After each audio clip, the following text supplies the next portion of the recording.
설탕 디톡스 제이콘 볼까요?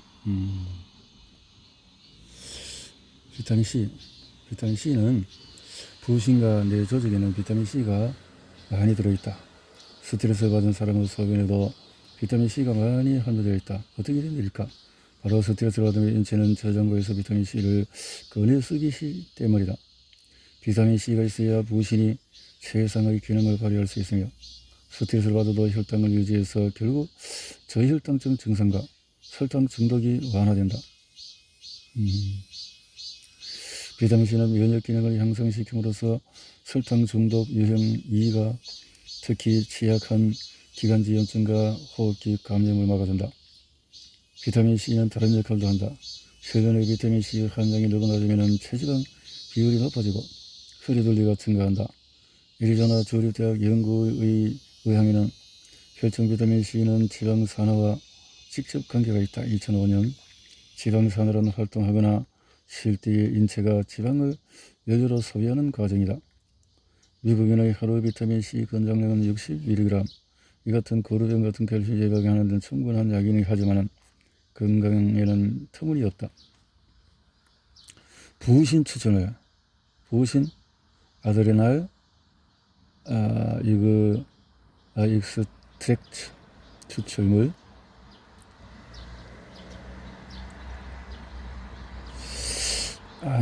부신을 건강하게 만들고 부신이 아드레날이구나. 아드레날 부신을 건강하게 만들고 설탕 중독을 완전히 없애려거나 부신 추출물로 만든 것을 먹는 것이 좋다. 부신 추출물로 만든 보조는 부신을 선택하기 위한 영양소. 그래서 단 음식을 먹고 싶다면은 이렇게 설탕 중독을 먹을 수 있다. 부신 추출물은 소나 돼지 부신에서 추출한다. 쇠고기나 돼지고기를 먹으면 단백질을 공급할 수 있는 것처럼 기본적으로 우리가 육류를 먹는 것은 동물의 근육을 먹는 셈이다. 동물의 분비샘을 소량 섭취하면 우리 분비샘의 영양 공급이 된다. 그러나 부신 추출은 반드시 순도와 효능을 점검하고 먹어야 할 것이다. 비타민 C도 이제 부신의 기능에 도움을 준다. 부신의 기능 향상을 위해서 물과 염분의 섭취량을 늘리자. 부신의 스트레스를 받으면 부신은 혈당, 혈액의 부피, 혈압을 조절해서 스트레스 없애려고 한다. 그런데 부신의 기능이 저하되면 혈압을 조절하는 염분과 수분을 몸 안에 충분히 간직할 수가 없다. 스트레스를 받을 때 몸에서 수분이 빠져나가는 양은 사람마다 다르다. 탈수되지 않으려면 염분과 수분을 섭취해야 한다. 염분은 체내의 수분을 가두는 스펀지 역할을 한다. 청량음료, 과일주스, 카페인 음료는 상황을 더욱 악화시키므로 마시지 말고 물은 기분이 좋아질 때까지 마시면 된다. 체내 수분 함량은 입과 입술을 확인하면 알 수 있으니 입과 입술이 건조하면 물을 마셔야 한다. 물을 많이 마시면 염분도 많이 마셔야 한다. 소금이 몸에 안 좋다는 소문은 나들었다 하지만 틀린 소문이다. 염분을 많이 먹는 사람이 오래 산다는 연구 결과가 계속해서 나오고 있다. 적절한 영양소 섭취로 부신의 피로를 풀어준다. 설탕, 카페인, 흰 밀가루 먹지 않기. 숙면을 돕는 영양보조제. 마그네슘. 밤에 200에서 500mg 정도로 섭취하면 푹 잘 수가 있다. 마그네슘을 칼슘은 근육을 이완하고 다리 경련을 줄여서 숙면을 취할 수 있게 해준다. 칼슘. 하이드록시 트립토판은 HTP는 기분을 좋게 하고 숙면을 돕는 신경전달 물질. 권장량, 또 멜라토닌, 성같이에서 분비하는 멜라토닌은 수분 조절에 도움을 준다. 다양한 것들이 있네요. 심한 불면증에 좋은 허브는 불면증, 라벤더도 도움이 된다. 레몬밤, 또 레몬, 그것들 인슐린 저항성을 가지고 있다는 말도 있죠.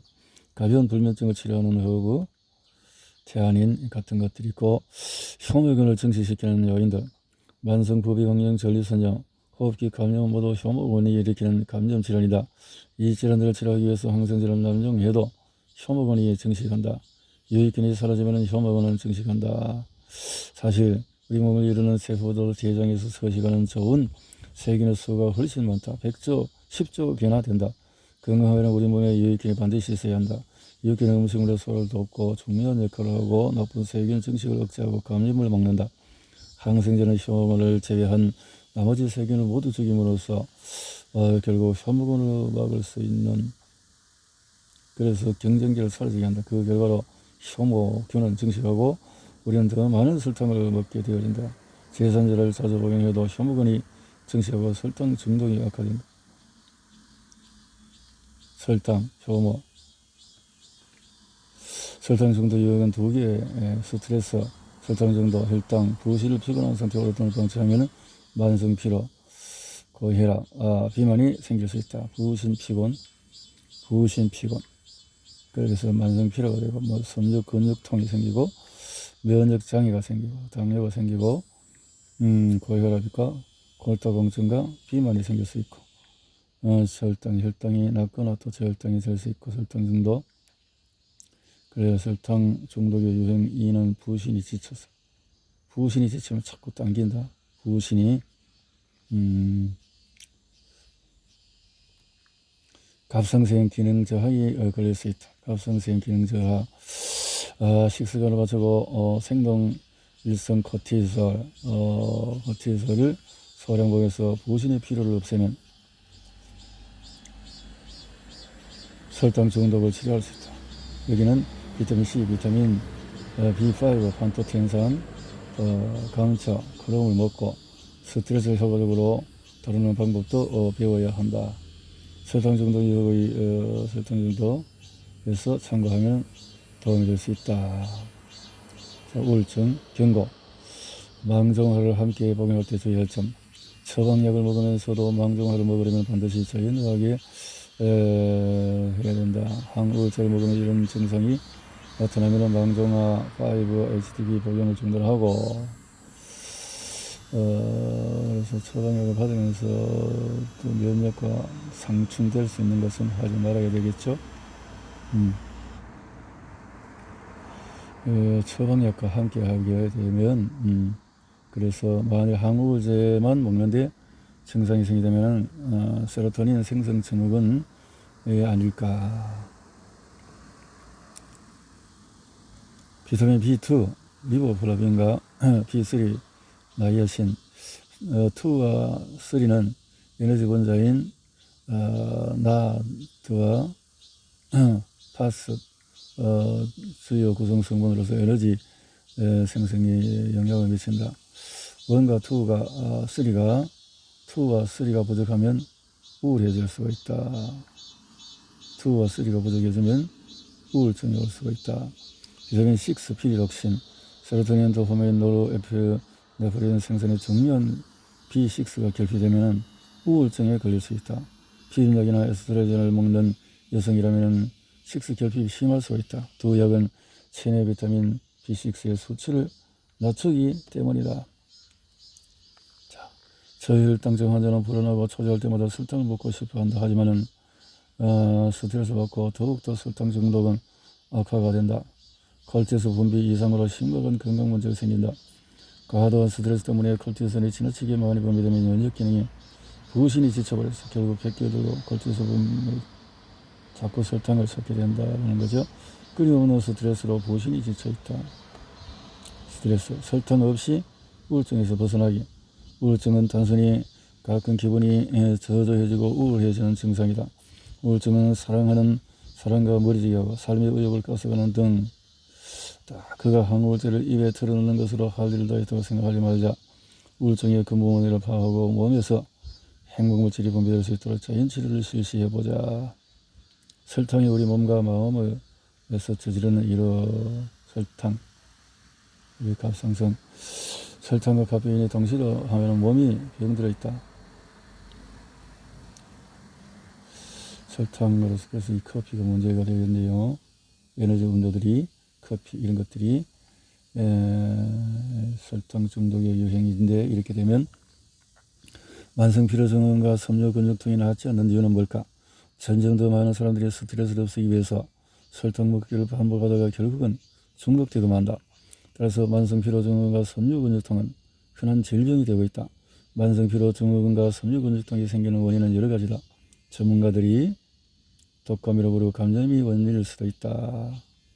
만성 설탕 중독 유형 3에서 살펴본 것처럼 감염을 치료하기 위해서 항생제를 먹으면 혐오균이 과도하게 증식하기 때문에 오히려 병이 낫지 않는다. 그렇지. 감염성 항생제를 먹으면 혐오균이 너무 과도하게 설탕 때문에 더 이상 아프지 말자. 설탕 디톡스, 불안, 스트레스 반응을 극대화하는 비타민 B 결핍을 치료하기. 기력을 북돋고 머리를 맑게 한다. 설탕 중독에 빠지면 흔히 불안 장애를 겪는다. 설탕이 중추신경을 파괴하기 때문에 이외에도 설탕 중독이 불안을 이야기하는 이유는 더 있다. 만성적으로 스트레스에 시달린 사람이 설탕을 과도하게 먹으면 스트레스를 조절하는 부신이 과로하게 된다. 부신 과로, 설탕은 빈칼로리 음식. 코코넛 오일 파우더, 오레가노, 마늘가루, 자몽씨, 항산, 올리브, 알파리보산, 미르사슬 등등등등 추천하는 것들이 있다. 어떻게 설탕 중독에서 벗어날까? 설탕 때문에 더 이상 아프지 말자. 근데 건강식과 자연치료로 혐오균의 증식을 막아라. 이러면 혐오균을 금기해야 된다. 그러면 잘못된 음식을 먹지 말아야 되겠죠. 콜티솔을 좋게 하려면 비타민 C를 좀 과량 먹어야 되겠다. 스트레스를 받을 때 생동일성 콜티솔을 복용하면 혈당을 조절하는 데 도움이 된다. 복용량은 자연의학 전문의와 상의해서 결정해야 한다. 콜티솔은 처방전을 받아서 구입할 수 있는데 저제약국에서 헤이드로모티손이라고 콜티솔 DHEA 부신이 지치면 DHEA를 제대로 분비하지 못한다. 흥미롭게도 아직 의학계는 DHEA가 무엇인지 정확히 밝히지 못하고 있다. 유방암이나 전립선 안처럼 호르몬에 민감하게 반응하는 암에 걸린 사람이라면 반드시 의사 허락을 받고 이것을 섭취하도록 해보자. 부비강염 치료의 계획은 부비강염, 코 속 혐오균을 없애기 위해서 비강 스프레이를 쓴다.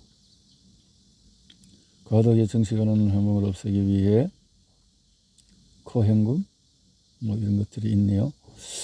건강을 저먹는 가장 빠르고 치명적인 전염병 설탕 중독의 진단과 처방, 치료까지.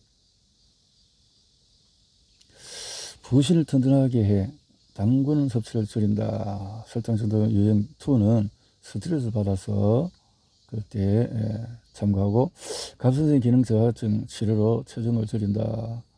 고생하는 미국에는 2,600만 명이 넘는다. 갑생성 기능이 저하가 되고 수치가 그래서 갑선기 저하증 갑선성 호르몬 치료를 하면 기분이 좋아질 뿐만 아니라 이렇게 임시적인 처방이 되겠네요.